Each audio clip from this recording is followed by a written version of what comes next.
Hello students, आज मैं class 9 physics के वर्क एंड एनर्जी चैप्टर के लास्ट वीडियो को करने जा रही हूं, जिसमें हम इस चैप्टर के कुछ इंपॉर्टेंट क्वेश्चंस को करना सीखेंगे। अब तक हमने इस चैप्टर में introduction of work, power, energy, kinetic energy, potential energy, transformation of energy या conservation of energy, commercial unit of power, इस तरह के सारे टॉपिक्स को हमने कवर कर लिया है। आज उन्हीं टॉपिक से रिलेटेड हम कुछ इंपॉर्टेंट क्वेश्चंस को करना सीखेंगे। तो चलिए स्टार्ट करते हैं हम आज का video, which is based on work and energy. First question is, look at the activities listed below, reason out whether or not work is done in the light of your understanding of the term work. इस question में कुछ activities given है and इन activities को read करके हमें बताना है कि इन केसेस में वर्क डन हो रहा है या नहीं। वर्क डन के लिए मैंने आपको बताया था कि वर्क डन क्या होता है, जब हम किसी ऑब्जेक्ट पर फोर्स अप्लाई करें एंड इसमें इसके पोजीशन में चेंजेस हो। जैसे अगर ये ऑब्जेक्ट यहां से यहां तक किसी भी पोजीशन पर मूव करती है, आइदर हॉरिजॉन्टल या वर्टिकल, तो इस केस में वर्क डन होगा। जब हम फोर्स अप्लाई करते हैं एंड उसमें डिस्प्लेसमेंट हो, then it is said to be work done. तो अब इन केसेस में हम चेक करेंगे। First activity is Suma is swimming in a pool. जब कोई ऑब्जेक्ट, जब कोई बॉडी स्विमिंग पूल में मूव करती है, तो स्विमिंग पूल में जब ये मूव करेगी तो क्या होगा, ये फोर्स अप्लाई करेगी एंड फोर्स अप्लाई करने के बाद इसी डायरेक्शन में या इसके अपोजिट डायरेक्शन में भी इसमें मूवमेंट होगा। जब हम इस पे फोर्स अप्लाई करेंगे एंड इसमें डिस्प्लेसमेंट हो, then it is said to be work done. तो इस केस में हम क्या लिखेंगे, इस केस में वर्क डन होगा। इसका रीजन आपको लिखना है कि when Suma applied force, then displacement is happen, so work is said to be done. Next activity है, a donkey is carrying load on its back. एक डोंकी अपने बैक में लोड कैरी करता है, तो इस केस में क्या वर्क डन होगा या नहीं। अगर हम इसको इस वर्क डन के डेफिनेशन से कोरिलेट करें, तो जब ये डोंकी किसी फोर्स को, किसी ऑब्जेक्ट को अपने बैक में लोड करता है, इट मींस फोर्स तो अप्लाई हो रहा है, लेकिन इस केस में डिस्प्लेसमेंट नहीं है। जब डिस्प्लेसमेंट जीरो होगा तो वर्क डन क्या होता है, work done is equals to force into displacement. जब डिस्प्लेसमेंट जीरो होगा देन वर्क डन क्या होगा, work done is equals to F into zero, यानी work done is also zero. It means इस केस में क्या होगा, no work is done, no work done. And इसका रीजन आपको इस तरह से एक्सप्लेन करके लिख देना है। Next activity is, a windmill is lifting water from a well. एक विंड मिल वाटर को लिफ्ट करता है फ्रॉम अ वेल, तो इस केस में वर्क डन होगा या नहीं। इस सिचुएशन को अगर हम इस वर्क डन के डेफिनेशन से कोरिलेट करें, तो इस केस में अगर वाटर ऊपर की ओर लिफ्ट हो रही है, इट मींस कि इट अटेंड सर्टेन हाइट, और जब कोई बॉडी एक सर्टेन हाइट अटेंड करे, इट मींस कि इस केस में mgh, यानी इस केस में पोटेंशियल एनर्जी अप्लाई होगी एंड पोटेंशियल एनर्जी के कारण इस केस में वर्क डन होगा, क्योंकि इसमें फोर्स अप्लाई हो रहा है एंड इसमें डिस्प्लेसमेंट भी हो रहा है। तो इस केस में क्या होगा, इस केस में वर्क डन होगा। मींस यहां पर हम लिख देंगे वर्क डन एंड इसका रीजन भी आपको इस तरह से कोरिलेट करके लिख देना है। Now next question is, a green plant is carrying out photosynthesis. Green plant जब फोटोसिंथेसिस करते हैं तो क्या वर्क डन होगा या नहीं।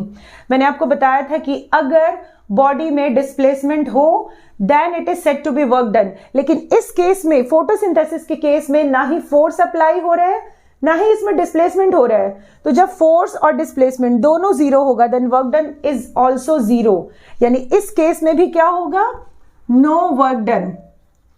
इस केस में भी हम क्या लिखेंगे, नो वर्क डन।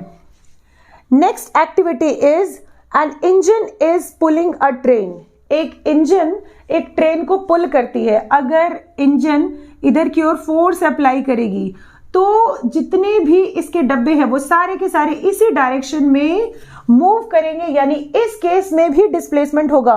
फोर्स भी अप्लाई हो रहा है एंड इसमें डिस्प्लेसमेंट भी हो रहा है, तो इस केस में क्या होगा, वर्क डन होगा।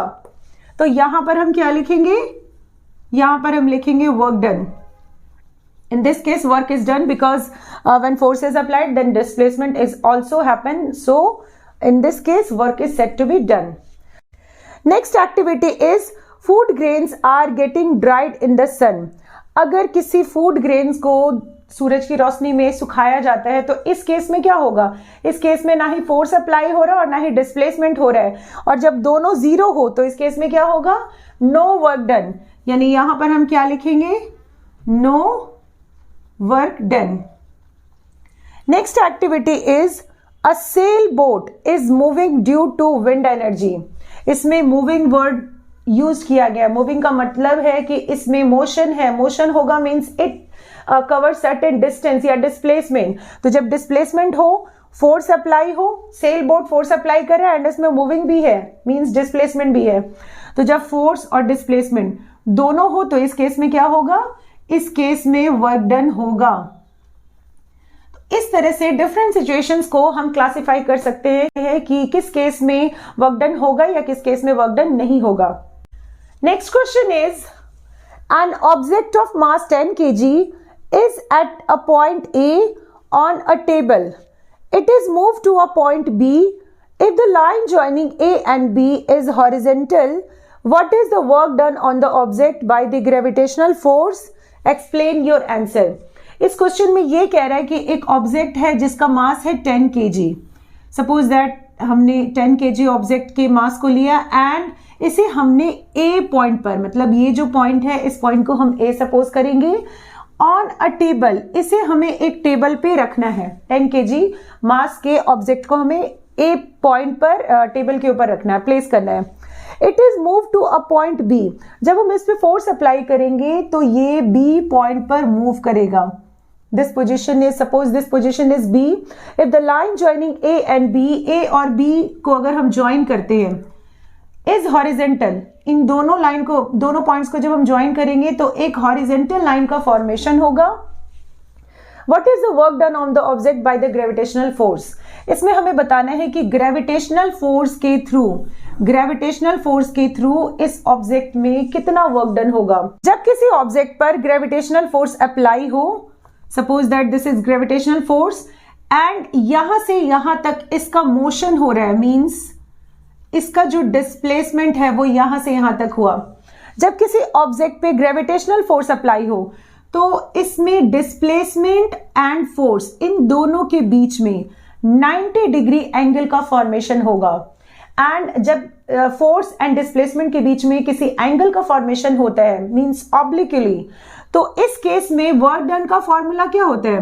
Work done is equals to F into S into cos theta and F into S into cos. यहां पर थीटा का वैल्यू कितना लेना है हमने? यहां पर हमें थीटा का वैल्यू लेना है 90 डिग्री. तो इस केस में वर्क डन कितना होगा? F into S into cos 90 का वैल्यू होता है 0, यानी जब इसे हम मल्टीप्लाई करेंगे ओवरऑल तो इसमें वर्क डन होगा 0. यानी इस केस में जब ग्रेविटेशनल फोर्स अप्लाई हो ऑब्जेक्ट पर तो वर्क डन क्या होगा? वर्क डन होगा 0, यानी no work is done in this case. Next question is, what are the various energy transformations that occur when you are riding a bicycle? इस question में हमें बताना है कि जब हम बाइसिकल को राइड करते हैं तो किस तरह से एनर्जी ट्रांसफॉर्मेशन होती है. जब हम बाइसिकल राइड करते हैं तो क्या होता है? हमारे मसल्स की जो एनर्जी है जो हमें फूड से मिलती है, मीन्स फूड के अंदर क्या है? केमिकल एनर्जी है. यानी इसमें हम इस तरह से लिख सकते हैं केमिकल एनर्जी, और ये हमें कहां से मिलती है?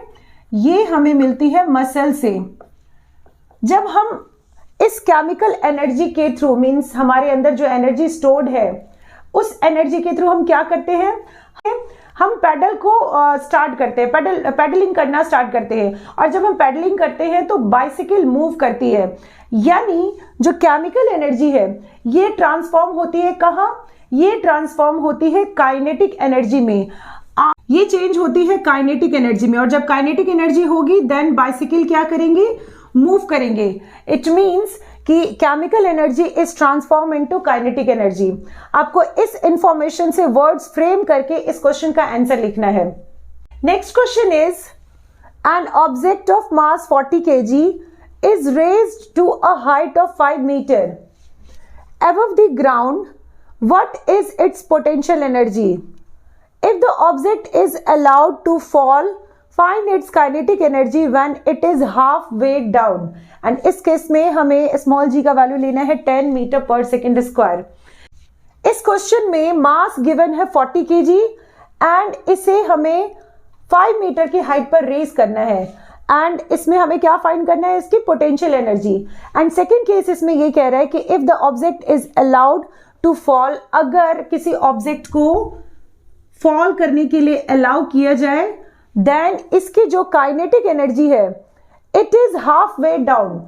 इट मीन्स कि इसकी जो सेकेंड हाइट होगी वो फर्स्ट हाइट के हाफ के इक्वल होगी। मीन्स फर्स्ट हाइट है इसकी 5 मीटर, जब इसे अलाउ करेंगे ग्राउंड की तरफ, देन इसकी जो हाइट है ये इस टोटल हाइट यानी 5 मीटर हाइट से हाफ हो जाएगी। मीन्स 5/2 यानी 2.5 हाइट होगी। नेक्स्ट हाइट इसकी 2.5 होगी। सबसे पहले इसमें हम इसके गिवन क्वांटिटीज को लिखेंगे। इसमें मास गिवन है 40 kg एंड इसमें इसकी हाइट गिवन है 5 मीटर।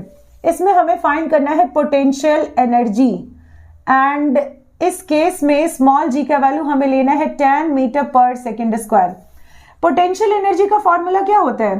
पोटेंशियल एनर्जी मैंने आपको बताया था, पोटेंशियल एनर्जी इज mgh, यानी यहां पर हम नेक्स्ट लिखेंगे mgh एंड नाउ नेक्स्ट अब इसमें हम सारे वैल्यूज को पुट कर देंगे। Mass is 40 kg, g is 10 metre per second square and इसमें हाइट गिवन है 5, यानी potential energy, first potential energy इसकी आएगी 2000। पोटेंशियल एनर्जी का ऐसा यूनिट होता है जूल, यानी यहां पर हम लिखेंगे जूल, यानी फर्स्ट पोटेंशियल एनर्जी इसका होगा 2000 जूल। अब इस केस में नेक्स्ट हमें बताना है कि if the object is allowed to fall, अगर हम ऑब्जेक्ट को फॉल करने के लिए अलाउ करें तो ये इसकी इस प्रीवियस हाइट के हाफ के इक्वल होगी, यानी दिस हाइट इज 2.5 मीटर। तो इसमें हमें फाइंड करना है नेक्स्ट पोटेंशियल एनर्जी। मींस इस केस में इसे हम पोटेंशियल एनर्जी 1 सपोज करेंगे एंड अब हम फाइंड करेंगे पोटेंशियल एनर्जी 2, लेकिन इसके लिए हम पहले गिवन क्वांटिटीज को लिखेंगे। तो सेकेंड केस के लिए मास स्टिल 40 kg होगा, तो यहां पर हम लिखेंगे 40 kg एंड इसकी हाइट होगी 2.5 मीटर, या इसे हम 5/2 मीटर लिखेंगे सो दैट कैलकुलेशन इजी हो जाए। एंड इसमें स्मॉल g का वैल्यू स्टिल हम 10 मीटर पर सेकेंड स्क्वायर लेंगे। तो सेकेंड पोटेंशियल एनर्जी क्या होगी? ये अगेन mgh, यानी ये होगा 40 into g is 10 into its height is 5/2। अब इसमें इससे इसको कैंसिल करेंगे, ये होगा 5, 25 4 जा 100, यानी ये आएगा 1000। Second potential energy is 1000 joule. अब इसमें हमें बताना है काइनेटिक एनर्जी। मैंने आपको बताया था law of conservation of energy क्या होता है। Law of conservation of energy is when one form of energy is transform into another form and जब इन सारे एनर्जी का हम टोटल करते हैं तो ये एक फिक्स्ड वैल्यू होगा। तो यहां पर हम law of conservation of energy को अप्लाई करेंगे, यानी यहां पर ये जो फर्स्ट पोटेंशियल एनर्जी है, पोटेंशियल एनर्जी 1, ये किसके इक्वल होगा?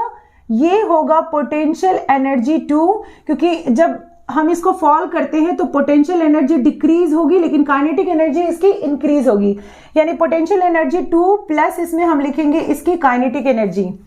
एंड इसमें फर्स्ट पोटेंशियल एनर्जी हमने क्या फाइंड किया?